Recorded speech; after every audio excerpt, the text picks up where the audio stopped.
Cilia என்னைச் சந்தித்துச் சென்ற 2 தினங்களுக்கு பின் ஆபீஸில் என்னுடைய அறையில் இருந்தேன். முன்பு படித்த டி. எச்.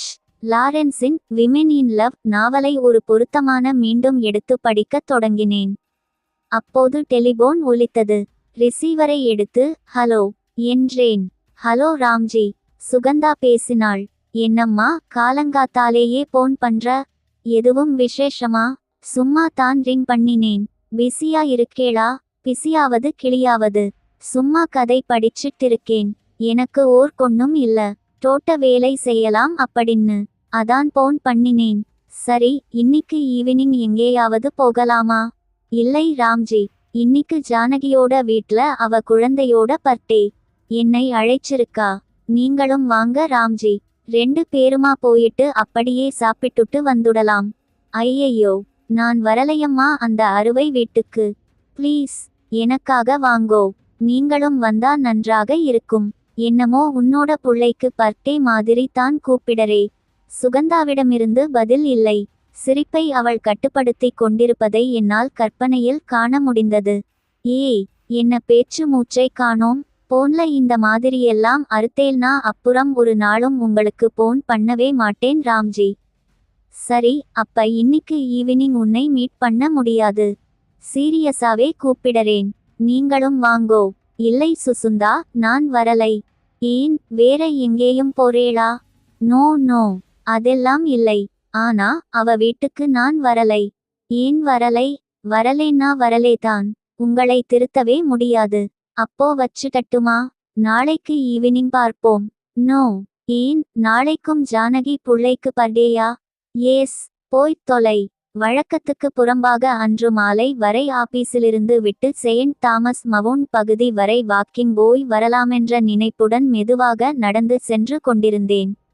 ஒரு வீட்டின் காம்பவுண்டு சுவரில் உட்கார்ந்து உற்சாகமாக சில இளைஞர்கள் பேசிக் கொண்டிருந்தார்கள்.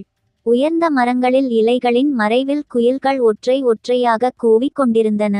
அகன்ற மைதானத்தை நோக்கி திரும்பிய சிறிய பாதையில் நடந்தேன்.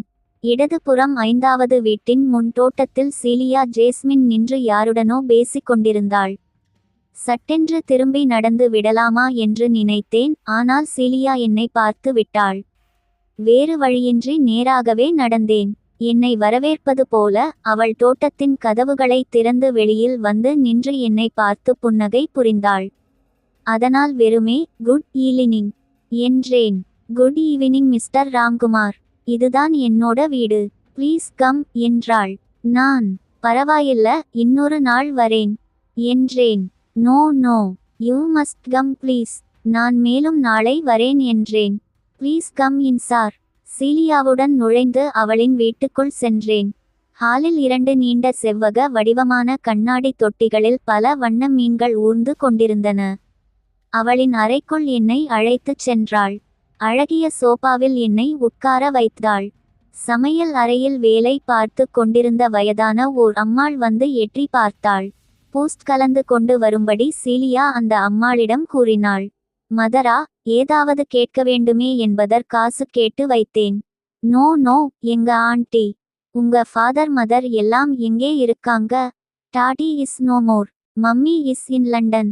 அந்த போட்டோவில் இருக்கிறது, அது என்னோட யங்கர் சிஸ்டர். குன்னூரில் அங்கிள் கூட இருக்கு. போஸ்ட் வந்தது.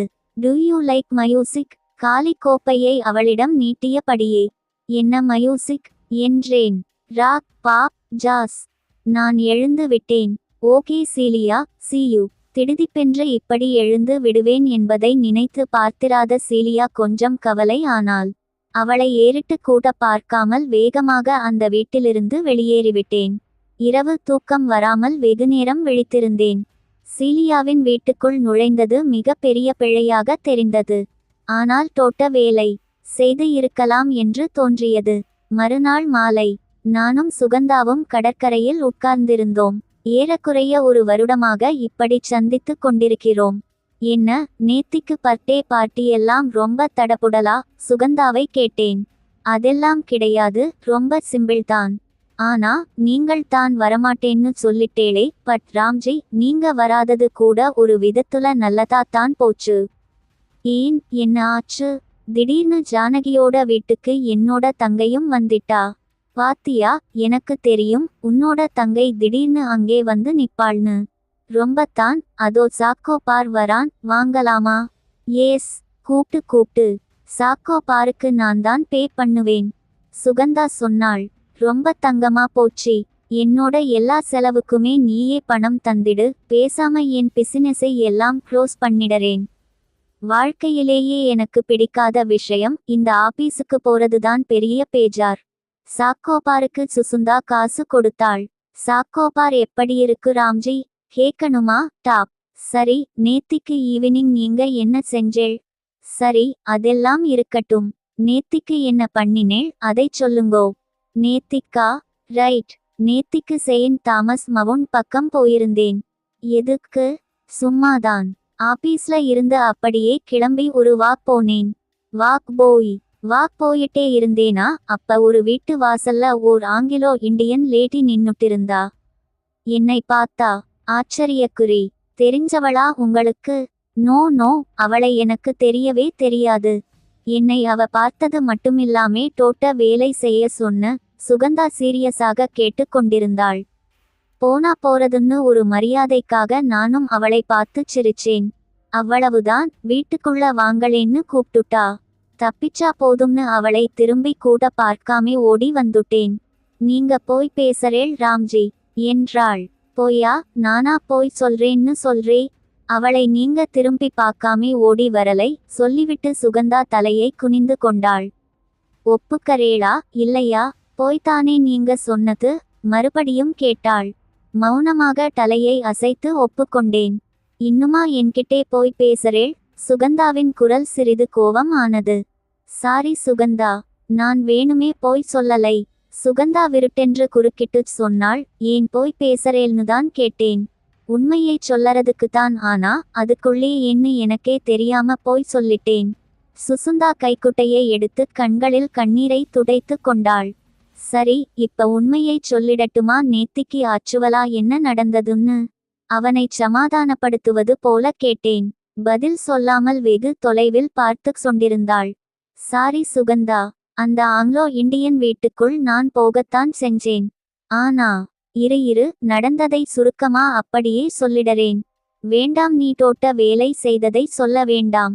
வந்ததுமே உன்கிட்ட சொல்லணும்னு நினைச்சேன் சுகந்தா. மறந்துட்டேன். நேத்திக்கு நைட் நான் ஒரு கனவு கண்டேன். ரொம்ப அருமையான கனவு. சொல்லட்டுமா? அந்த கனவுல நான் வரேனா? நீ இல்லாம கனவு வருமா எனக்கு? அப்போ சொல்லுங்கோ. அந்த கனவுப்படி உன்னை நான் இதுவரைக்கும் பார்த்ததேயில்லை. நீ யானே எனக்கு தெரியாது. உன் பேர் கூட தெரியாது.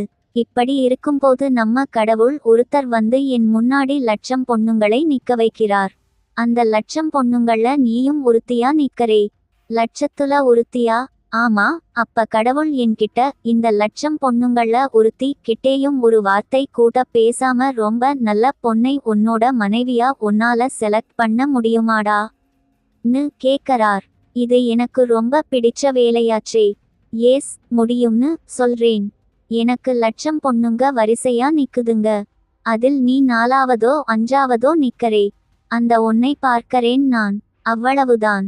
நிமிஷமே கடவுள்கிட்டே சொல்றேன், இந்த அம்மா தான்பா நம்ம செலக்ஷன்னு. அதுக்கு அந்த கடவுள், என்னடா நீ லூசா இருக்கே, முதல்ல லட்சம் பேரை பார். இவளையும் விட நல்ல பொண்ணு இருந்தாலும் இருப்பா, அப்புறமா செலக்ட் பண்ணு திட்டுறார். அதுக்கு நான் சொல்றேன், நோ மேன், இன்னும் நீ 10 கோடி பொண்ணுங்களை கல்யாணம் பண்ணிக்க கூட்டுன்னு வந்து நிறுத்தினாலும் ஐ டோன்ட் கேர். இவதான் என்னோட வைப். எப்படி கனவு? சுகந்தா, உன் கிட்டத்தான் லட்சம் போய் சொன்னாலும் இந்த ஒரே ஒரு கனவுக்காக என்னை நீ மன்னிச்சிடலாம் இல்லையா? நிச்சயமா என்று தோட்ட வேலை செய்தேன். தொடரும்.